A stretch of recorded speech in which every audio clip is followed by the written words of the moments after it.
আসসালামু আলাইকুম সবাইকে। সবাই কেমন আছেন? আশা করি যে যেখানে আছেন খুবই ভালো আছেন। তো আজকে আমি হোমমেড চটপটি বানাবো। তো আর বাহিরে যাওয়া লাগবে না, এরকম একটি চটপটি আপনারা বাসায় বানিয়ে নিতে পারবেন। তো এখন আমরা রেসিপিটা দেখি। তো এখানে আমি 500 গ্রাম এখানে মটর ডাল নিয়ে নিয়েছি। চটপটি বানানোর যে ডালটা, এটা আমি 500 গ্রাম নিয়েছি।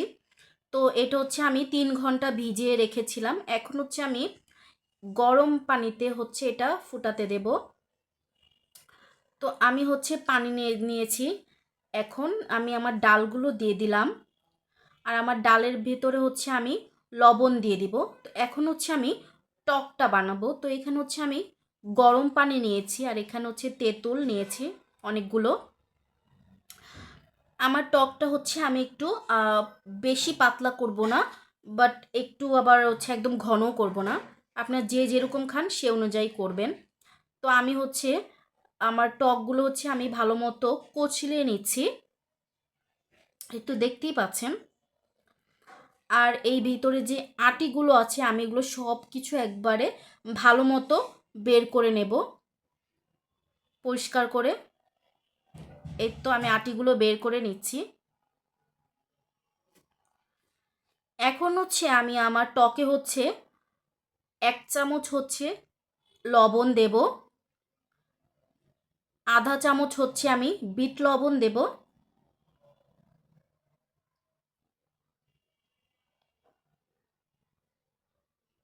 আর এখানে চটপটি মশলা, সেটা আমি 1 চামচ দেব। এখানে আমি চিলি ফ্লেক্স নিয়েছি, সেটা ভালো মতো মিশিয়ে নেব।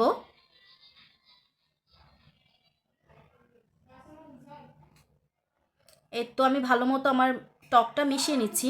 এখন আমি এখানে স্বাদ বাড়ানোর জন্য একটু লেবু দেব। ভালো মতো মিশিয়ে নিচ্ছি। এখন আমি আমার ডালটা আমি দেখব। এই তো হয়ে গেছে। 1 ঘন্টা আমি রেখেছিলাম।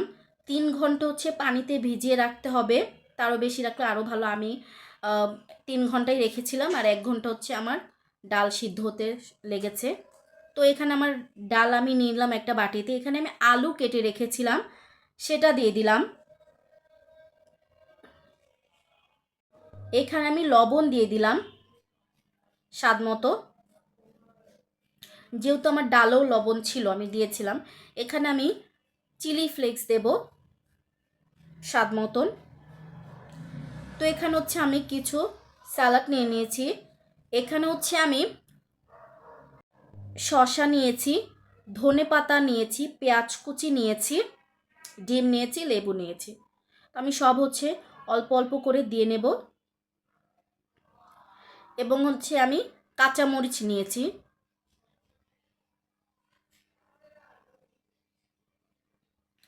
তো সব কিছু একসাথে দিয়ে আমি এখন টকটা দিয়ে দেব। আপনার প্রয়োজন মতন টক দেবেন। কেউ টক বেশি খায়, কেউ টক কম খায়, সেটার উপর ডিপেন্ড করে।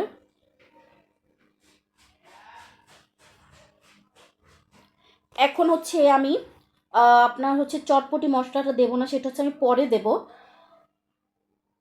এখন আমি এখানে ডিম নেব, ডিম দেব। এই তো দেখতেই পাচ্ছেন।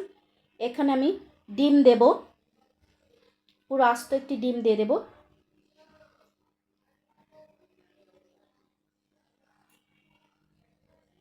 এখানে আমি লেবুর ছিলকাটা, যেটা গায়ের ছিলকা, সেটা দিয়ে দিব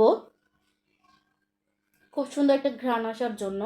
এখন আমি এখানে 1 চামচ চটপটি মশলা নিয়েছি, আমি সেটা ছিটিয়ে দেব।